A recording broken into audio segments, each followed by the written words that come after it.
प्रिय छात्रों नमस्कार। आइए आज हम पढ़ेंगे विद्युत चुंबकीय तरंगों में मैक्सवेल के 4 समीकरण के बारे में और विद्युत चुंबकीय तरंग बनता कैसा है, उसकी व्युत्पत्ति कैसे हुआ है और उसके गुण, इन सभी चीज़ों के बारे में आज हम पूरी डिटेल से पढ़ेंगे।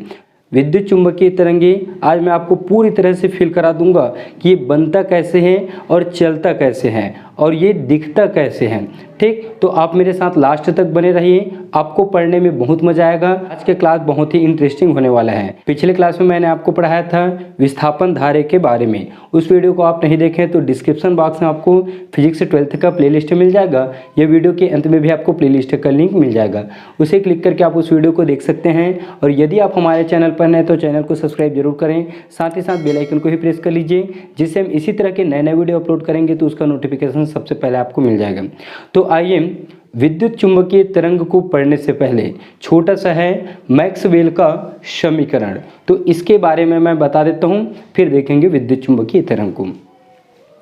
तो हम जानते हैं कि विस्थापन धारा की खोज किसने किया है? मैक्सवेल ने। ठीक, वो भी किस तरह से किया है? एम्पियर के परिपथीय नियम को गलत बताते हुए। मतलब मैक्सवेल ने एम्पियर के परिपथीय नियम को संशोधित रूप में इस तरह से समीकरण दिया था। एम्पियर का नियम होता है बंद समाकलन B.dl इक्वल टू μ0I। ठीक, इसका संशोधित रूप दिया था मैक्सवेल ने B.dl इक्वल टू μ0। ठीक, धारा का 2 परिभाषा बताया था उन्होंने। एक इसको बताया था चालन धारा और ये दिया था μ0 d∅b/dt। ठीक, इस समीकरण को दिया था मैक्सवेल ने, वो भी एम्पियर के परिपथीय नियम का संशोधित रूप था। अर्थात मैक्सवेल ने ये बताया था परिवर्ती विद्युत क्षेत्र चुंबकीय क्षेत्र बनाता है। ठीक, परिवर्ती विद्युत क्षेत्र चुंबकीय क्षेत्र बनाता है, इसको बताया था मैक्सवेल ने। और यहीं पे जो धारा प्रवाहित होती है वो धारा होती है विस्थापन धारा ID। ठीक, इन चीज़ों के बारे में हम पढ़ लिए थे। तो उसके आगे देखते हैं, मैक्सवेल ने 4 समीकरण दिए और उसमें से एक भी समीकरण मैक्सवेल का नहीं है। मैक्सवेल सिर्फ ये काम किया है कि जितने भी हम अभी तक पढ़े हैं चैप्टर 1 से लेके चैप्टर 7 तक, ठीक, जितना भी हम पढ़े हैं और उसमें जितने भी आपको लॉ पता है, मतलब नियम पता है, जैसे फैराडे का नियम होता है, एम्पियर का नियम होता है, गॉस प्रमेय होता है, इसी तरह से बहुत सारे नियम होते हैं। उन सभी को संशोधित करके मैक्सवेल ने उन सभी को 1 से लेकर जो 7 तक हम जितना भी पढ़े हैं उन सभी को संशोधित करके मैक्सवेल ने 4 समीकरण के रूप में दिया। ठीक, जिसमें से फर्स्ट होता है पहला जो है वो, ठीक, इसको लिखना कैसे है उसको मैं डिटेल से आपको लास्ट में स्क्रीन पे लिख के दे दूंगा, अभी आप सिर्फ समझिए इसको। तो मैक्सवेल का प्रथम समीकरण था गॉस प्रमेय पर आधारित। ठीक, पहला था गॉस प्रमेय पर आधारित। लिखना कैसे है वे सभी मैं आपको स्क्रीन पे लिख के दे दूंगा, उसे देखकर आप लिख लीजिएगा, अभी सिर्फ आप समझिए इसको। तो मैक्सवेल ने 4 समीकरण दिया था, जिसमें से प्रथम था गॉस के नियम पर आधारित। और गॉस का नियम क्या था भाई? किसी बंद पृष्ठ से गुजरने वाले संपूर्ण विद्युत फ्लक्स है उस पृष्ठ के अंदर उपस्थित कुल आवेश का 1/ε0 गुना होता है। ये था गॉस का प्रमेय।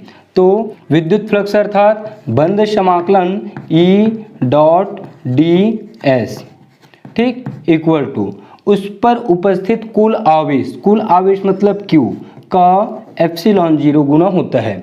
ये था गॉस का प्रमेय। तो मैक्सवेल ने इस प्रमेय को अपने समीकरण में स्थान दिया। ठीक, दूसरा, ठीक, ये तो क्लियर है, इसमें तो आपको कुछ भी बताने की जरूरत नहीं है, सिंपल है, गॉस का प्रमेय है। ये किसी बंद पृष्ठ से गुजरने वाला संपूर्ण विद्युत फ्लक्स है, ये विद्युत फ्लक्स है।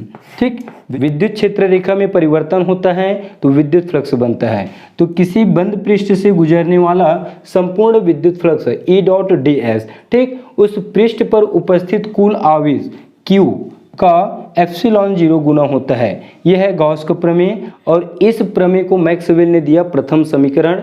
और वास्तव में मैक्सवेल का एक भी समीकरण नहीं है, वे सिर्फ क्या किया है, जो बड़े बड़े साइंटिस्ट थे उन लोगों के समीकरण को थोड़ा सा संशोधित किया उन्होंने। ठीक, और दूसरा समीकरण उन्होंने यह बताया कि किसी बंद पृष्ठ से गुजरने वाला संपूर्ण चुंबकीय फ्लक्स, मतलब इसमें चुंबकीय क्षेत्र रेखा निकलता है ये इस तरह से। तो किसी बंद पृष्ठ के अंदर से गुजरने वाला संपूर्ण विद्युत फ्लक्स का मान क्या होता है? शून्य होता है। अर्थात चुंबकीय फ्लक्स होगा, हाँ, चुंबकीय फ्लक्स का मान शून्य होता है। अर्थात B dot D S equal to 0। विद्युत फ्लक्स के लिए E डॉट डी एस, चुंबकीय फ्लक्स के लिए B डॉट डी एस। तो इसमें क्या होता है, जब हम बंद पृष्ठ लेते हैं इस तरह से, और ये मान लीजिए चुंबक का N ध्रुव है और ये चुंबक का S ध्रुव है, तो N से निकलता है चुंबकीय क्षेत्र रेखा, ठीक, ये इस तरह से N से निकलता है और S में क्या होती है? अंदर आती है। S में क्या होती है? अंदर आती है। तो जितना चुंबकीय क्षेत्र रेखा इससे निकल रहा है उतना चुंबकीय क्षेत्र इसमें अंदर आ रहा है। देखिए ये एक चुंबक है बंद पृष्ठ के अंदर में, तो चुंबक से N ध्रुव से चुंबकीय क्षेत्र रेखा बाहर निकल रहा है। तो जितना चुंबकीय क्षेत्र रेखा बाहर निकल रहा है उतना ही चुंबकीय क्षेत्र ऐसे अंदर आ रहा है। तो कुल चुंबकीय फ्लक्स क्या होगा? नेट चुंबकीय फ्लक्स कितना हो जाएगा? कुल चुंबकीय फ्लक्स φB इक्वल टू होगा 0। इसको दिया मैक्सवेल ने अपने दूसरे समीकरण के रूप में। तो प्रथम समीकरण ये है मैक्सवेल का, द्वितीय समीकरण ए है। अब तीसरा, ठीक, ये क्लियर है ना? किसी बंद पृष्ठ के अंदर से गुजरने वाले चुंबकीय फ्लक्स का मान शून्य होता है, ठीक। दूसरा के बाद तीसरा नंबर में स्थान दिया फैराडे का विद्युत चुंबकीय प्रेरण से द्वितीय नियम को। तो द्वितीय नियम होता है एप्सिलॉन 0 डी फाई बी बटे डी टी, ये होता है फैराडे का द्वितीय नियम। अर्थात विद्युत वाहक बल चुंबकीय फ्लक्स में परिवर्तन के अनुक्रम अनुपाती होती है, ये होता है फैराडे का द्वितीय नियम, ठीक। माइनस चीज किसको दर्शाता है कि विद्युत वाहक बल विरोधी प्रकृति का होता है और हमेशा ये क्या करता है? चुंबकीय फ्लक्स में परिवर्तन का विरोध करता है। तो इसको दिया मैक्सवेल ने अपने तृतीय समीकरण में स्थान, और विद्युत वाहक बल को लिख सकते हैं हम E डॉट डी एल।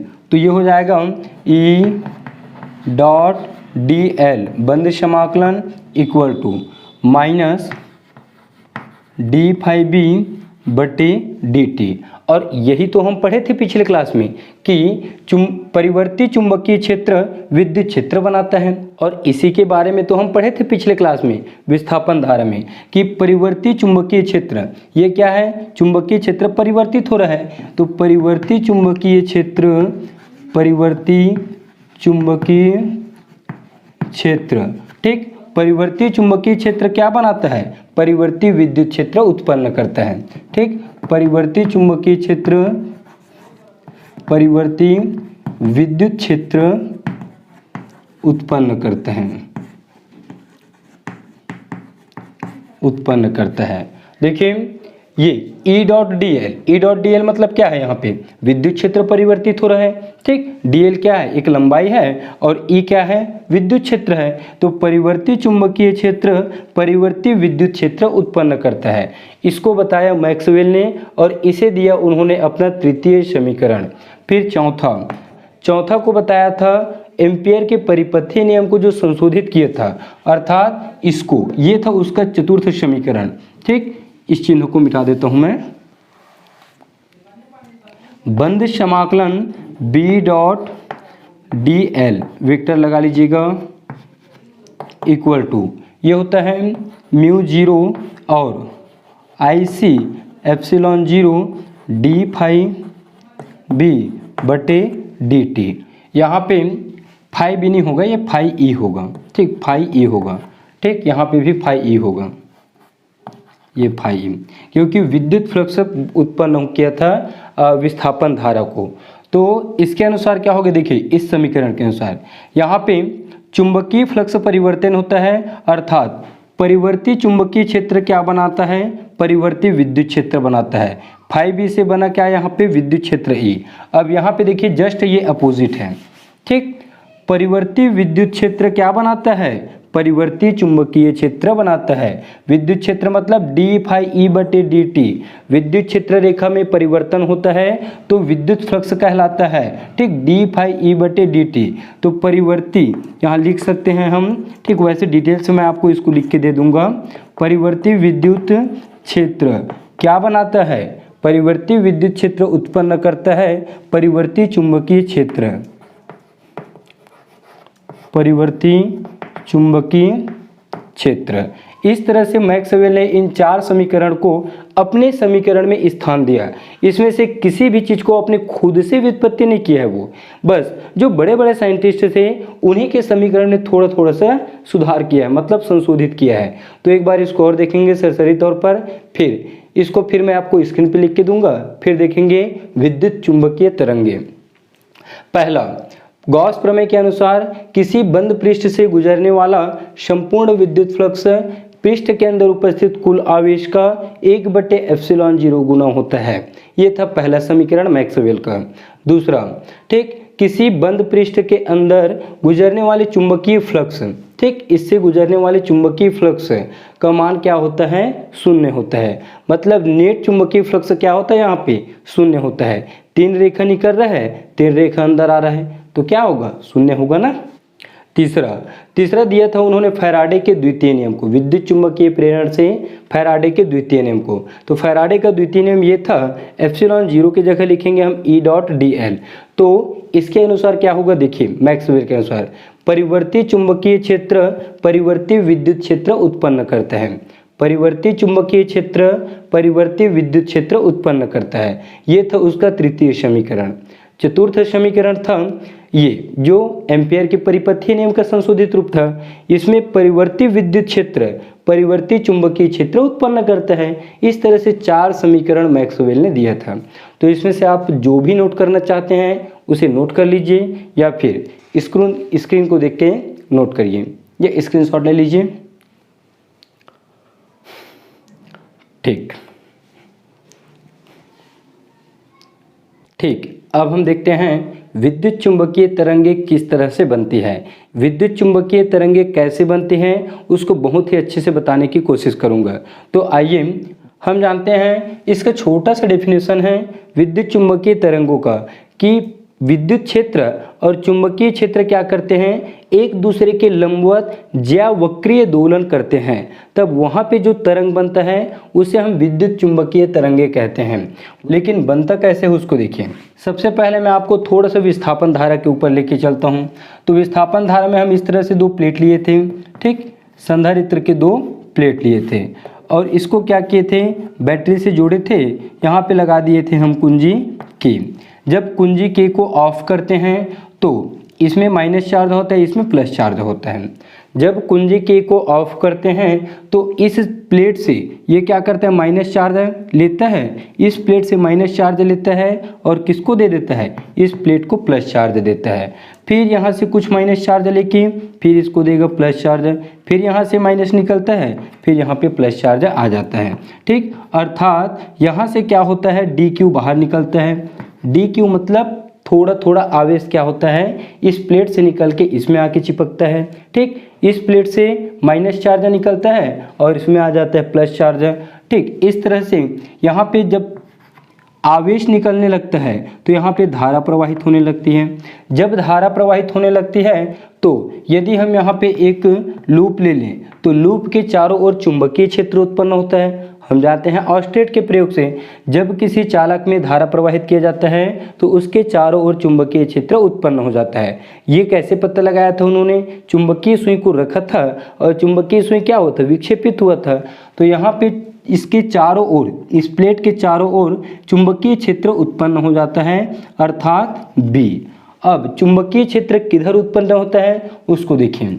धारा इसमें इस तरह से प्रवाहित हो रहा है और इसको हम चालन धारा IC कहेंगे। हाँ, तो धारा इसमें प्रवाहित हो रहा है इस तरह से। तो दाएं हाथ का नियम लगाइए इसमें। ठीक, अंगूठा क्या दिखाता है? धारा की दिशा को। तो अंगूठा दिखाएगा धारा की दिशा को। तो देखिए जो हमारा उंगलियां हैं वो किधर मुड़ रहे हैं? ऐसे मुड़ रहे हैं। मतलब यहाँ से मैं ऐसे रखूँ तो इस तरह से बाहर की ओर मुड़ेगा। अंगूठा को रखेंगे हम धारा की दिशा में तो धारा हमारा इस तरह से प्रवाहित हो रहा है, इस तरह से। तो अंगूठा दिखाता है धारा की दिशा को, तो उंगली जिस तरह से मुड़ती है वो होती है चुंबकीय क्षेत्र रेखा की दिशा, मतलब चुंबकीय क्षेत्र। तो यहाँ से सीधा करके मैं उंगली को मोड़ूंगा तो ये बाहर की ओर मुड़ेगा, ऐसे देखिए। ठीक, तो यहाँ पे बाहर को मैं डॉट से प्रदर्शित कर देता हूँ। ठीक, फिर उसके बाद यहाँ से फिर ये मुड़ के क्या हुआ? ऐसे अंदर आया तो नीचे की तरफ, मतलब यहाँ पे डॉट होता है और यहाँ पे क्या होगा? क्रॉस होगा। यहाँ पे चुंबकीय क्षेत्र अंदर की ओर और यहाँ पे चुंबकीय क्षेत्र बाहर की ओर। लेकिन ये क्या है, धारा की दिशा है और धारा है मतलब विद्युत क्षेत्र है। अब इसके आगे का प्रोसेस देखिए, जैसे इसमें बाहर की ओर होते हैं चुंबकीय क्षेत्र, इसमें अंदर की ओर होता है। अब इसमें इस प्लेट से इस प्लेट के बीच में क्या होगा, इस प्लेट में देखिए, इस प्लेट में प्लस आवेश स्थित है यहाँ पे, तो प्लस आवेश होने के कारण यहाँ पे एक विद्युत क्षेत्र स्थापित होगा। ठीक, इस प्लेट में प्लस चार्ज है इसलिए यहाँ पे एक विद्युत क्षेत्र बनेगा जो इस तरह से बनता है।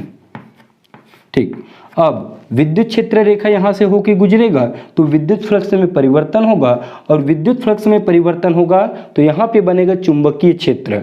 ठीक, और यहीं पे प्रवाहित होता है धारा ID जिसे हम विस्थापन धारा कहते हैं। तो परिवर्ती विद्युत क्षेत्र परिवर्ती चुंबकीय क्षेत्र बनाता है। तो यहाँ पे विद्युत क्षेत्र की दिशा प्लस से माइनस की ओर, मतलब विद्युत क्षेत्र इस तरह से है। ठीक, तो धारा भी इसमें प्रवाहित हो रहा है। अब फिर यहाँ पे हम देखें तो ऐसे ही होगा, तो यहाँ पे क्या होगा, डॉट बाहर की ओर। ठीक, अंगूठा धारा की दिशा, तो उंगली जिस दिशा में मुड़ती है वह होती है चुंबकीय क्षेत्र की दिशा। ठीक, तो ये उंगली यहाँ बाहर, तो ये बाहर की ओर और यहाँ पे अंदर की ओर। मतलब हमको ये पता चलता है कि विद्युत क्षेत्र रेखा इधर है तो चुंबकीय क्षेत्र क्या होती है, इसके लंबवत ऐसे। ठीक, चुंबकीय क्षेत्र क्या होती है, इसके लंबवत होती है। हमें इतना पता चल गया कि विद्युत क्षेत्र और चुंबकीय क्षेत्र एक दूसरे के परस्पर लंबवत होते हैं। ठीक, इस बात को आप याद रखेंगे। अब मैं आपको थोड़ा सा लेके चलता हूँ LC ऑसिलेशन। ठीक, LC दोलन के ऊपर। तो LC दोलन मैं एक वीडियो बना चुका हूँ, उस वीडियो को आप देख सकते हैं। अभी मैं आपको शॉर्ट में उसको समझाने की कोशिश करता हूँ। तो LC दोलन के लिए क्या लिए थे हम, एक संधारित्र का प्लेट लिए थे और यहाँ पे लिए थे ये इस तरह से कुंडली। ठीक, ये संधारित्र C था। तो सबसे पहले यहाँ पे जो ये है कैपेसिटर है मतलब संधारित्र, वो क्या होता है, उसकी जो ऊर्जा है वो शून्य होती है। अब इस संधारित्र को हम क्या करते हैं, बैटरी के माध्यम से इसको पूरी तरह से आवेशित करते हैं। ठीक, ये पूरी तरह से हम इसको आवेशित करते हैं। जब हम इसको आवेशित करते हैं तो धीरे यहाँ पे सबसे पहली स्थिति में यहाँ पे जो इसकी ऊर्जा है UE वो क्या होती है, अधिकतम होती है। क्या होती है, अधिकतम होती है। ठीक, अधिकतम। और यहाँ पे इसकी जो ऊर्जा है वो कम होती है। कम मतलब समझो शून्य। ठीक, यहाँ पे चुंबकीय क्षेत्र बनेगा, ये होती है शून्य। तो सबसे पहले संधारित्र की ऊर्जा अधिकतम होती है और इसकी ऊर्जा होती है कम। अब यहाँ से प्लस चार्ज निकल के इसमें जाता है या माइनस चार्ज इसमें से इसमें आता है, किसी भी को आप ले सकते हो।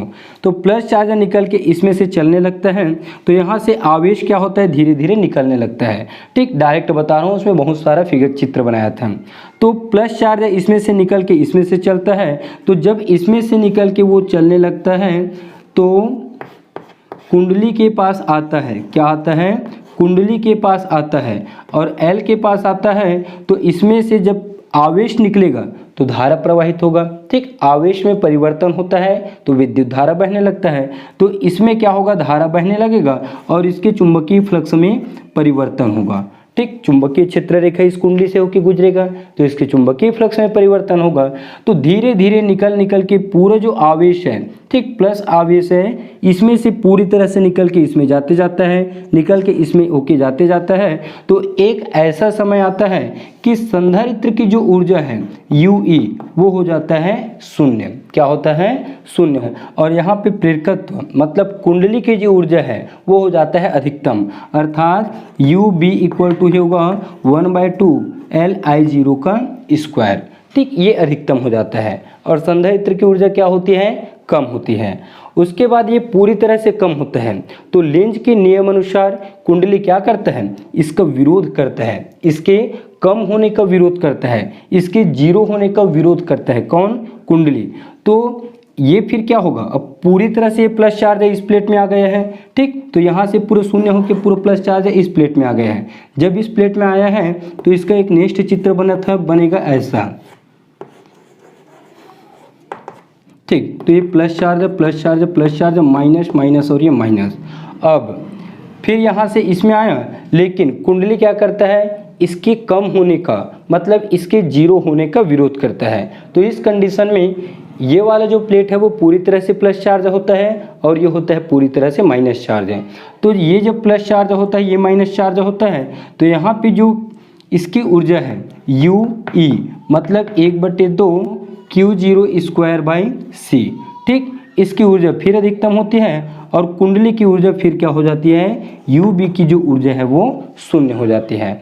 मतलब ठीक, आवेश इसमें से फिर निकल के इसमें चला जाता है, तो इसमें से फिर अब नहीं रहता है इसमें। अब फिर इसके बाद क्या होता है, देखिए इस तरह से ये प्लेट पूरी तरह से धन आवेशित हो रहा है, ये प्लेट फिर ऋण आवेशित होता है। अब फिर क्या होता है, यहाँ से फिर प्लस चार्ज निकल के इसमें आएगा। ठीक, प्लस चार्ज फिर निकल के इसमें आएगा, तो ये जो प्लस चार्ज है वो निकल के फिर माइनस में आता है और इसका चित्र फिर बनेगा ये इस तरह से। ठीक, छोटा चित्र बनाता हूँ मैं ये। ठीक, यहाँ से तो इसमें से प्लस चार्ज निकल के इसमें आया, प्लस चार्ज निकल के इसमें आया, तो इसमें फिर धारा बहने लगेगा और इस कुंडली में चुंबकीय क्षेत्र रेखा हो से गुजरेगा और चुंबकीय क्षेत्र रेखा जब इसमें से होकर गुजरेगा तो चुंबकीय फ्लक्स में परिवर्तन होगा और एक स्थिति फिर ऐसा आता है कि इसका पूरा प्लस चार्ज खत्म हो जाता है और यहाँ पे फिर हो जाता है 0 और ये जो कुंडली है L, यहाँ पे इसकी ऊर्जा पुनः अधिकतम हो जाती है, अर्थात u b = 1/2 Li0 का स्क्वायर। ठीक, यहाँ पे फिर होता है u e का वैल्यू 0। तो ये जो चित्र है देखिए, ठीक, थोड़ा देखेंगे यदि कुछ भी डाउट होगा तो। सबसे पहले कैपेसिटर की ऊर्जा अधिक था। ठीक, यहाँ पे कुंडली की जो ऊर्जा है वो कम है, इसमें से प्लस निकल के इसमें गया, निकल के इसमें गया तो धारा प्रवाहित होने लगा। तो फिर एक ऐसी स्थिति आता है कि ये जो कैपेसिटर है संधारित्र वो शून्य हो जाता है और यहाँ पे इसकी ऊर्जा अधिक हो जाती है कुंडली की। ठीक, जब ये अधिक होता है तो इसके 0 होने का विरोध करता है, 0 होने का विरोध करेगा तो ये जो पूरा प्लस चार्ज हो जाएगा फिर। ठीक, और ये हो जाएगा माइनस चार्ज। फिर ये इस स्थिति में कुंडली की ऊर्जा फिर शून्य होती है और संधारित्र की ऊर्जा अधिकतम होती है। फिर यहाँ से प्लस चार्ज निकल के इसमें से आएगा। ठीक, फिर निकल के इसमें से आएगा तो इसके चुंबकीय फ्लक्स में परिवर्तन होगा और चुंबकीय फ्लक्स में परिवर्तन होगा तो फिर विपरीत धारा उत्पन्न होगा। फिर इस स्थिति में इसमें से पूरा निकल के आते जाता है और यहाँ पे इसकी ऊर्जा हो जाती है शून्य और कुंडली की ऊर्जा फिर हो जाती है अधिकतम। ठीक, यहाँ पे क्षेत्र रेखा को भी दिखा सकते हैं हम, ये इस तरह से, ये इस तरह से, ये इस तरह से। तो 4 कंडीशन में एलसी दोलन को मैं आपको समझाने की कोशिश किया। अब चलिए देखिए, आवेश यहाँ से चल रहा है, आवेश क्या है, यहाँ से निकल रहा है, तो आवेश क्या हो रहा है, त्वरित हो रहा है और त्वरित आवेश क्या बनाता है, चुंबकीय क्षेत्र बनाता है। ठीक, एलसी दोलन में। अब मैक्सवेल ने कहा कि जो आवेश त्वरित होता है वो क्या बनाता है, चुंबकीय क्षेत्र बनाता है और साथ ही साथ में विद्युत क्षेत्र भी उत्पन्न करता है। ठीक, परिवर्ती चुंबकीय क्षेत्र के साथ साथ में विद्युत क्षेत्र भी बनाता है। ठीक, त्वरित आवेश। तो चलिए देखिए विद्युत चुंबकीय तरंगे कैसे बनेगा। ठीक, एलसी दोलन के अनुसार बनाऊंगा, है, देखते रहिए आप।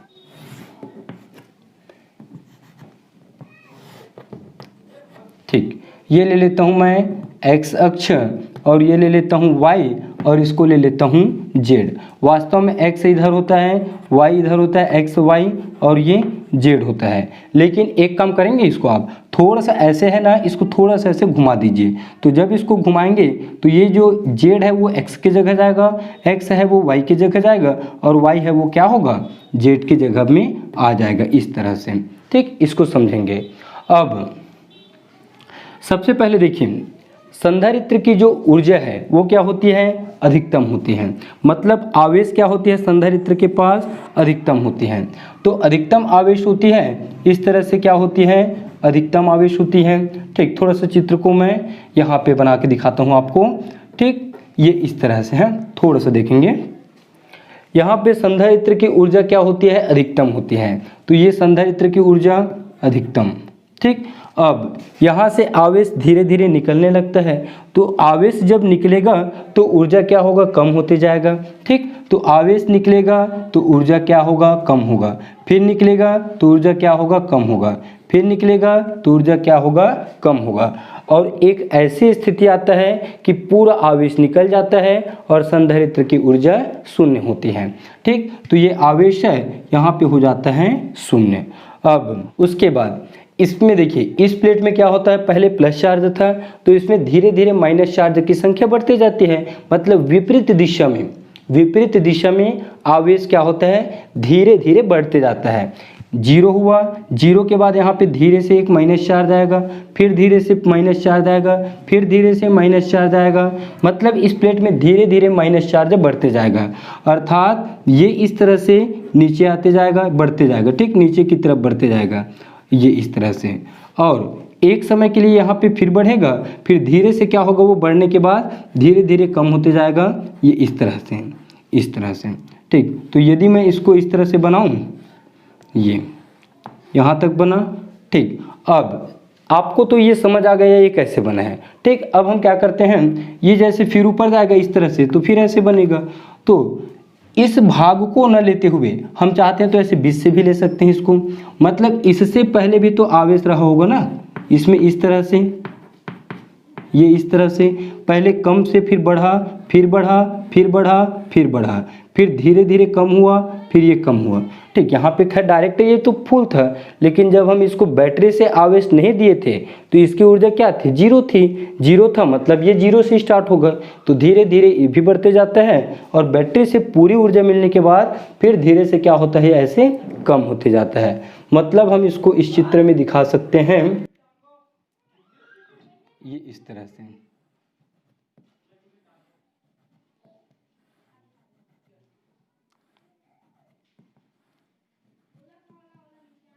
ये, ठीक, ये इस तरह से, ठीक। अब ये क्या है भाई, यहाँ पे आवेश चेंज हो रहा है, तो आवेश चेंज हो रहा है मतलब विद्युत क्षेत्र है, क्या है, विद्युत क्षेत्र है। तो ये होगा विद्युत क्षेत्र, मतलब ऊपर की ओर जा रहा है विद्युत क्षेत्र, तो एक्स अक्ष में दिखाएंगे हम ई को, ठीक। ये बन गया हमारा विद्युत क्षेत्र। अब एलसी दोलन के अनुसार सिर्फ एक बार विद्युत क्षेत्र बना।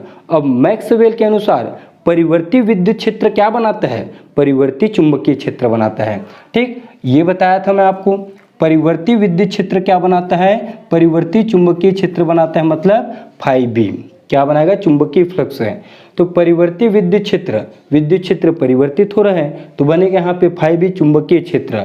वो भी कैसा बनेगा भाई, इसके लंबवत, ठीक। देखिए विद्युत क्षेत्र रेखा ऐसे है, तो चुंबकीय क्षेत्र क्या होगी, इसके लंबवत, इस तरह से, ठीक, इस तरह से ऐसे, ठीक। कहीं पे भी घुमाओ ये लंबवत होता है, तो ये लंबवत होगा, मतलब ये एक्स अक्ष में है, तो ये जो है वो क्या होगा,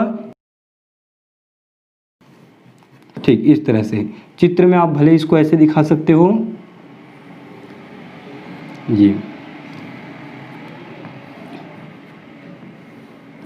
इस तरह से, ये, ठीक। ये क्या है, विद्युत क्षेत्र है, और ये है चुंबकीय क्षेत्र। मतलब y अक्ष में दिखा रहे हैं हम चुंबकीय क्षेत्र B को, और x अक्ष में दिखा रहे हैं विद्युत क्षेत्र E को, और y अक्ष में दिखा रहे हैं चुंबकीय क्षेत्र B को। एलसी दोलन का काम था विद्युत क्षेत्र इन्होंने बना दिया। विद्युत क्षेत्र से बना यहाँ पे परिवर्ती चुंबकीय क्षेत्र। अब इसका काम कंप्लीट हो गया, ठीक, एक बार बना। अब इसके आगे का ग्राफ कैसे बनेगा, फिर उसको देखिए लेंज के नियम से। तो लेंज का नियम क्या होता है, ये जो चुंबकीय क्षेत्र बन रहा है किसमें, y अक्ष में, तो लेंज का नियम कहता है कि ये जिसके कारण बना है उसका विरोध करेगा। क्या करेगा, ये जिसके कारण बना है उसका विरोध करेगा। तो चुंबकीय क्षेत्र किसके कारण बना है, विद्युत क्षेत्र के कारण, ठीक। इसके कारण बना है ये चुंबकीय क्षेत्र, तो इसका विरोध करता है, और विरोध करता है तो फिर उसको क्या करता है, वो अपोजिट डायरेक्शन में दिखाता है, ठीक। अर्थात इस तरह से, ये इस तरह से, ये,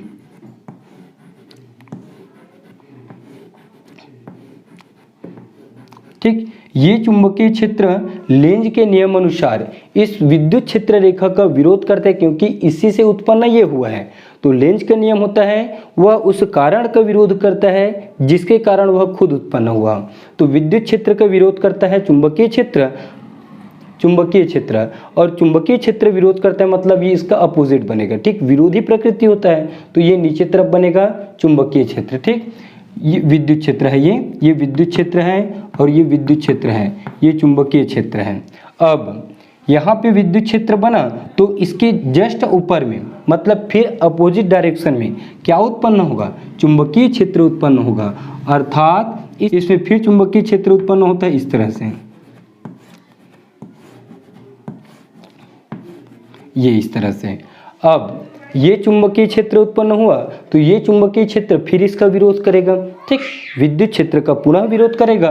तो फिर इसके अपोजिट डायरेक्शन में, इसके अपोजिट डायरेक्शन में बनेगा यहाँ पे, ये बनेगा यहाँ पे विद्युत क्षेत्र E, ये V, ठीक। अब ये विद्युत क्षेत्र बना तो फिर यहाँ पे क्या बनाएगा, ये बनाएगा चुंबकीय क्षेत्र B, ठीक, इस तरह से। ये E B, फिर ये हो जाता है B, फिर ये है ये, तो ये वाला होगा E और ये वाला होगा B, ठीक। इस तरह से तरंग निकलती है जिसे हम विद्युत चुंबकीय तरंगे कहते हैं। समझ आया आपको? पूरी तरह से समझ आ गया होगा, ऐसा विश्वास है मेरे को, ठीक। तो ये जो अब तरंग है, ठीक, इसको हम दिए थे Z अक्ष। तो तरंग किस अक्ष में आगे बढ़ता है? तरंग क्या होता है, इस तरह से अक्ष में आगे बढ़ता है। अब एक बात याद रखेंगे आप, तरंग की गति मतलब तरंग जिस वेग से आगे बढ़ता है और एक विद्युत क्षेत्र है और चुंबकीय क्षेत्र है, तीनों एक दूसरे के लंबवत होते हैं। मतलब इस तरह से आप समझ सकते हो, ठीक, इस तरह से, ठीक। ये मान लीजिए आपका क्या है, ये आप समझो y अक्ष और इसको समझो z अक्ष और ये समझो x अक्ष, ठीक। ऐसे ऊपर करेंगे हम इसको, तो मतलब ये समझिए कि तीनों एक दूसरे के लंबवत होते हैं। कौन कौन? चुंबकीय क्षेत्र B, विद्युत क्षेत्र E और तरंग जिस वेग से आगे बढ़ता है, तीनों एक दूसरे के लंबवत होता है। एक छोटा सा चित्र है, उसको देख के समझ सकते हैं आप, ठीक। इस तरह से विद्युत चुंबकीय तरंगे बनती हैं, ठीक। अब विद्युत चुंबकीय तरंगे तो बन गई। अब देखिए इस चित्र के अनुसार हम इसको किस तरह से परिभाषित कर सकते हैं। तो विद्युत चुंबकीय तरंगे उन तरंगों को कहते हैं जिसमें विद्युत क्षेत्र और चुंबकीय क्षेत्र एक दूसरे के परस्पर लंबवत, ठीक, एक दूसरे के परस्पर लंबवत ज्यावक्रीय दोलन करते हैं। ज्यावक्रीय मतलब साइन को कहते हैं हम, साइन को कहते हैं ज्या, ठीक। और साइन का ग्राफ ऐसे बनता है, ठीक, इस तरह से।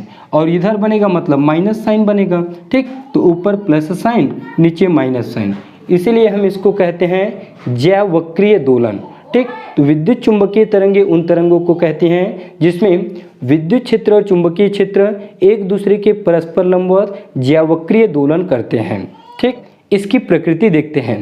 तो विद्युत चुंबकीय तरंगों की जो प्रकृति होती है वह होती है अनुप्रस्थ प्रकृति। अब अनुप्रस्थ क्या होती है? जब तरंग जब आगे बढ़ता है तो वह एक दूसरे के लंबवत होती है और ये एक दूसरे के लंबवत है, इसलिए इसकी प्रकृति हो जाएगा अनुप्रस्थ प्रकृति। अब इसके गुण भी मैं आपको कम से कम 6 से 7 गुण लिख के दे दूंगा बोर्ड में, उसे आप देख के लिख लीजिएगा, ठीक। लिखना कैसे भी सभी मैं आपको छोटे छोटे पार्ट में लिख के यहाँ पे डाल दूंगा, ठीक। उसे देख के आप लिख सकते हैं। तो इसके गुण क्या क्या होंगे? पहला, विद्युत क्षेत्र, चुंबकीय क्षेत्र और तरंग संचरण की गति तीनों एक दूसरे के लंबवत होते हैं। और विद्युत चुंबकीय तरंगे दोलनी आवेश या त्वरित आवेश, दोलनी मतलब ये मैं आपको बताया था दोलन, ठीक। दोलनी आवेश या त्वरित आवेश से उत्पन्न होती है विद्युत चुंबकीय तरंगे। विद्युत चुंबकीय तरंगों को चलने के लिए माध्यम की आवश्यकता नहीं होती है। अब माध्यम की आवश्यकता कैसे नहीं होती है भाई? इसको आप अभी जहाँ पे होंगे और मोबाइल फ़ोन का उपयोग कर रहे होंगे, वहाँ पे एक विद्युत चुंबकीय तरंग है, इलेक्ट्रोमैग्नेटिक वेव, तो उसको चलने के लिए माध्यम की आवश्यकता नहीं होती है। मोबाइल से जो तरंग निकलता है वो भी होता है विद्युत चुंबकीय तरंग, ठीक। जितने भी प्रकार की तरंग होती है, ठीक। इसका एक गुण और है, बहुत अच्छा है, विद्युत चुंबकीय तरंग में आवेश नहीं होते हैं, याद रखेंगे, ठीक। विद्युत चुंबकीय तरंग में आवेश नहीं होता है। यदि इसमें आवेश होता तो हमें क्या लगता? करंट लगता, हमें शॉर्ट लगता, क्योंकि हमारे शरीर से विद्युत चुंबकीय तरंगे होके गुजरता है, जो मोबाइल से निकलता है, नेटवर्क से निकलता है, जितने भी तरंग होती हैं वे सब विद्युत चुंबकीय तरंग होती हैं। उसमें यदि आवेश आ गया तो हमको क्या लगेगा? करंट लगेगा, शॉर्ट लगेगा। तो विद्युत चुंबकीय तरंगों में आवेश नहीं होती हैं। इस तरह से 5, 6, 7 इसके गुण हैं, उसे आप लिख लीजिएगा। थोड़ा सा और देखिए विद्युत चुंबकीय तरंग के बारे में, ठीक। इसको मैक्सवेल ने बताया था। तो मैक्सवेल ने जब इसको बताया था, मतलब इसको समझ सकते हो इतिहास है, समझो विद्युत चुंबकीय तरंगों का इतिहास।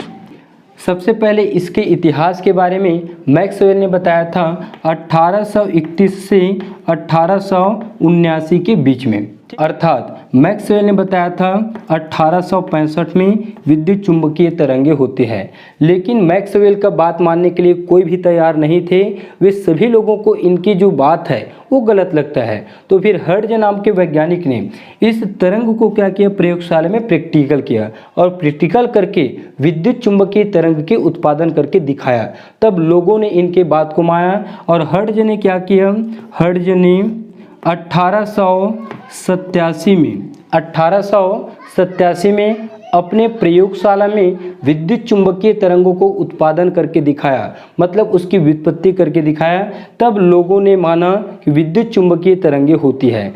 मैक्सवेल ने बताया लेकिन हर्ट्ज ने क्या किया, प्रयोग करके दिखाया। ठीक, 1887 में। उसके बाद भारतीय वैज्ञानिक जेसी बोस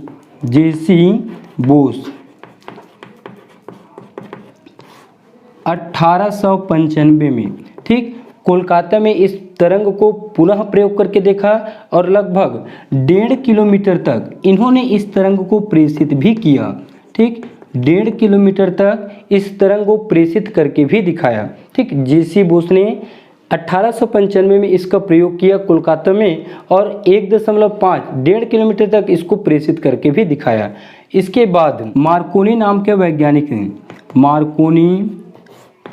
मार्कोनी नाम के वैज्ञानिक ने 1896 में विद्युत चुंबकीय तरंगों को कई किलोमीटर तक प्रेषित किया। ठीक, मार्कोनी नाम के वैज्ञानिक ने 1896 में विद्युत चुंबकीय तरंगों को कई किलोमीटर तक प्रेषित करके दिखाया और इनकी जो खोज है वो वास्तव में सफल हुआ। और आज हम जो जितने भी जगह यूज़ कर रहे हैं वे सभी एक तरह से विद्युत चुंबकीय तरंग ही है। इस तरह से इसका इतिहास है। इसको आपको डिटेल से पढ़ना है तो आप बुक को अच्छे से रीड करिए, फिर आपको उसमें बहुत ही अच्छे से डिटेल से मिल जाएगा। तो इस तरह से विद्युत चुंबकीय तरंगे होती हैं।